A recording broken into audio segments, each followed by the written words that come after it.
nossos pecados, mas ele também tinha em mente seu amor incrível por nós. E neste 5º capítulo de Romanos há muitos versículos maravilhosos. Mas se você vai procurá-lo, é o versículo 8, quando Paulo diz ele de forma linda. Ouça, mas Deus demonstra seu amor por nós. Cristo morreu em nosso favor quando ainda éramos pecadores. O que o motivou foi o seu amor por nós. Seu amor trouxe a nossa salvação. 3 motivos. Primeiro de tudo, nossa pecaminosidade. Estávamos perdidos. Em segundo lugar, o seu amor o motivou a fazer alguma coisa. E a terceira coisa que o motivou foi a sua justiça. Agora veja isso com cuidado, porque aqui está o cerne do Evangelho. Deus disse, a alma que pecar, essa morrerá. Cada pessoa que peca contra Deus fica sujeita ao julgamento. Vai comparecer perante o tribunal. Nenhum de nós pode reivindicar justiça. Ninguém pode afirmar ser bom o suficiente para ser aceito por um Deus santo, que diz que a alma que pecar, essa morrerá. O salário do pecado é a morte, mas aqui está o amor de Deus amando-nos como só Ele o faz. Mas Deus é um Deus justo. Ele é um Deus justo. Significa que Ele já decretou que a alma que pecar, essa morrerá. Mas Ele é um Deus justo. Portanto, se Ele quer nos salvar, como Ele faz isso? Como Deus pode ser justo e santo, quando Ele já condenou o pecado? E assim, muitas vezes, as pessoas dizem, bem, eu só peço a Deus para que me perdoe e só vou confiar que Ele me perdoe. Isto não é a maneira certa de crer. Olhe para este conflito, a humanidade pecadora, o incrível amor de Deus e a justiça dele. A justiça de Deus. Deus já decretou que o pecado é mau e ímpio e nos separa dele. E ainda ele demonstra o seu amor para nos salvar. Então, como é que um Deus amoroso salva um mundo de pecado e ainda continua sendo justo? Bem, você vai se lembrar, por exemplo, voltando ao Antigo Testamento, que houve um derramamento de sangue de touros, de bodes, de cordeiros, de ovelhas, de pombas e muito mais. Tudo isso simbolizava algo. Tudo isso estava contando uma história. Estava dizendo a verdade de que um dia esses sacrifícios dariam lugar a um sacrifício perfeito, oferecido uma vez por todas, que é a morte do Filho de Deus. Mas é claro que na época o povo não entendeu isso. Assim, o que estava acontecendo era que Deus, sendo fiel a si mesmo, estava preparando o pagamento do seu e do meu pecado através da morte expiatória de Jesus, que era Deus em carne, e que perdoou os nossos pecados, pagando com a sua vida a nossa dívida de pecado na íntegra. Ninguém mais poderia fazer isso, porque todos nós havíamos pecado contra Ele. A única pessoa que já viveu sem pecado foi Jesus, porque Ele era Deus em carne. Ele veio com o propósito principal de morrer uma morte expiatória. E não apenas morrer, mas morrer uma morte expiatória, uma morte que era um pagamento. Jesus veio como pagamento de Deus para o seu e o meu pecado. E Ele sofreu para cumprir todas as figuras de touros, ovinos e caprinos, cordeiros. Todas essas coisas eram apenas uma previsão do que ia acontecer. Então, quando Jesus foi para a cruz, Ele morreu na cruz como pagamento pelos seus e os meus pecados. Então, quando falamos da cruz, estamos falando de uma transação que ocorreu. Nosso Pai Celestial enviou seu Filho, não apenas para viver esses 33 anos, mas com o propósito principal de morrer. Ele tinha que ser divino. Ele tinha que ser o Filho de Deus. Ele tinha que ser uma pessoa da Trindade, pois ninguém mais poderia morrer pelos nossos pecados. A cruz é o epítome, o coração, o núcleo da vida cristã. Não é apenas algo que nós cantamos, lemos ou pensamos. Eu amo estas palavras sobre a cruz. Não, a cruz é o coração da vida cristã. Você não seria salvo sem a cruz. E assim, quando pensamos na cruz, você e eu somos declarados justos diante de Deus quando confiamos no Senhor Jesus Cristo como nosso Salvador pessoal. Bom, vamos voltar para Romanos capítulo 3 por um momento. Penso neste versículo particular que muitas vezes tem sido ignorado. Mas a Escritura diz no versículo 25 de Romanos 3, começando no 23º versículo: pois todos pecaram e estão destituídos da glória de Deus, sendo justificados gratuitamente por sua graça, por meio da redenção que há em Cristo Jesus. Deus o ofereceu como sacrifício para propiciação mediante a fé pelo seu sangue, demonstrando a sua justiça. Em sua tolerância, havia deixado impunes os pecados anteriormente cometidos, como um sacrifício expiatório, mediante a fé pelo seu sangue. A cruz é tudo acerca do pagamento pelo pecado. E a cruz é toda acerca de Jesus, cuja vida foi absolutamente impecável e absolutamente perfeita. Assim, quando olhamos para a vida de Jesus e para o que estava acontecendo, compreendemos que ele veio para morrer. E lembre-se, há 3 coisas que Deus tinha em mente: nossa pecaminosidade, seu amor e a sua justiça foi resolvida pela morte de seu Filho Jesus na cruz. Mas há outra coisa que desejo que você observe: que a crucificação de Jesus foi um evento que nunca poderia ser duplicado e nunca precisou ser repetido. Era uma coisa de uma só vez, nunca duplicado, porque Jesus veio, ele morreu e subiu para o Pai. Você nunca pode duplicar esse evento, nunca. Um momento na história, um momento na vida de toda a criação. Aqui está Deus em carne, seu Filho Jesus, morrendo pelos pecados da humanidade. E não é só isso. Preste atenção. Nunca houve a necessidade de repetir a morte de Jesus. Pense nisso. Não sabemos quantos anos este mundo tem. Quero dizer, Deus sabe, mas há muitas estimativas acerca de quão velho é o mundo.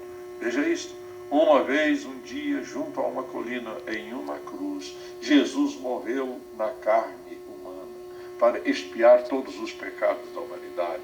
Desde Adão, todo o caminho até Jesus e para frente até nós. Ele pagou nossa dívida de pecado. O sacrifício de Jesus não precisa ser repetido por causa do poder da morte de Jesus.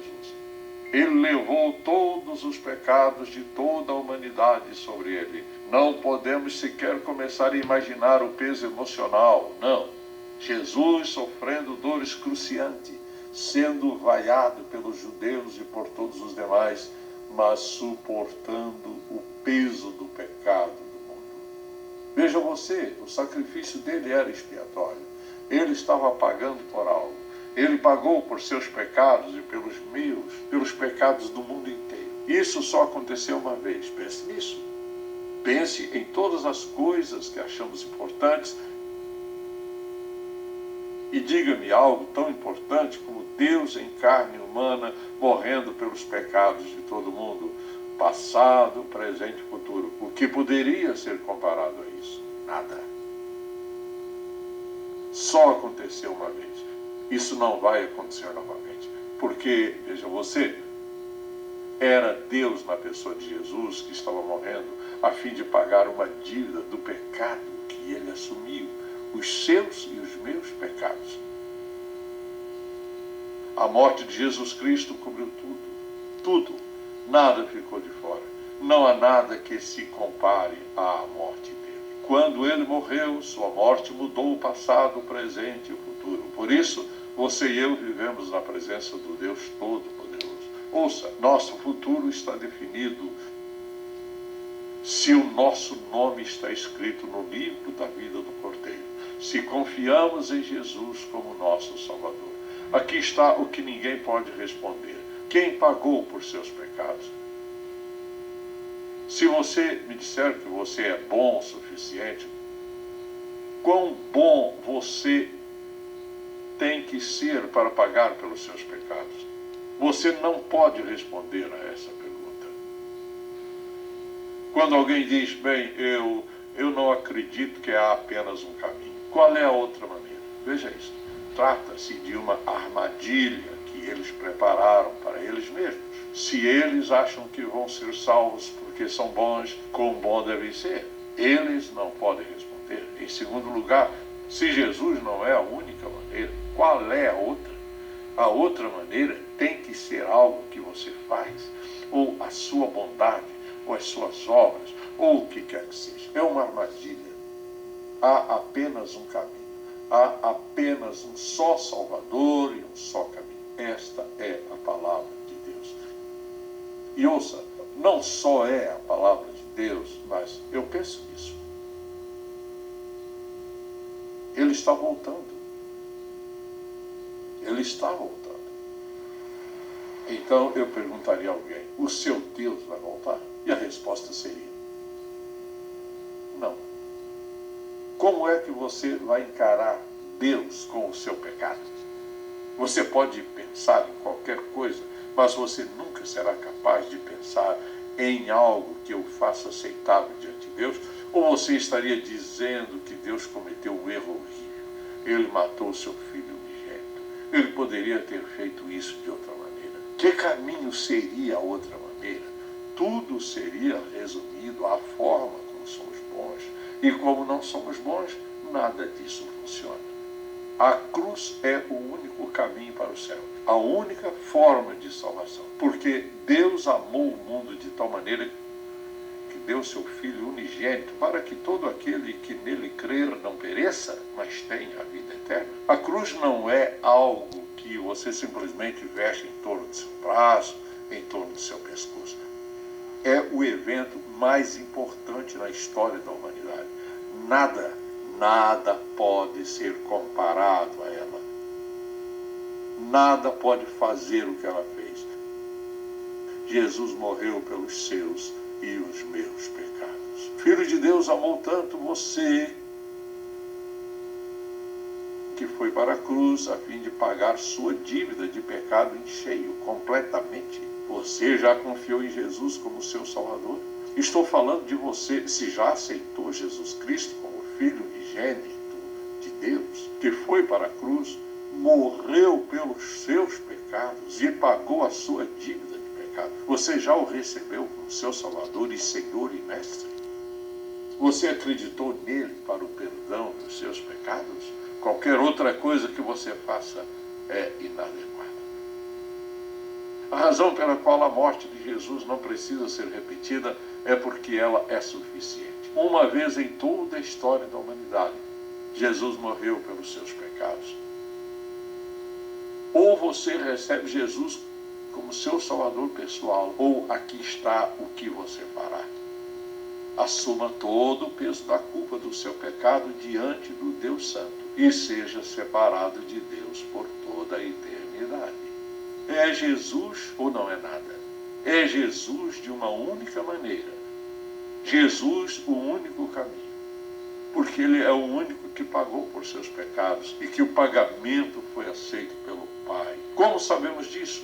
Pela ressurreição de Jesus, que é como uma declaração de Deus Pai, de que tudo foi totalmente pago. Esta é a prova.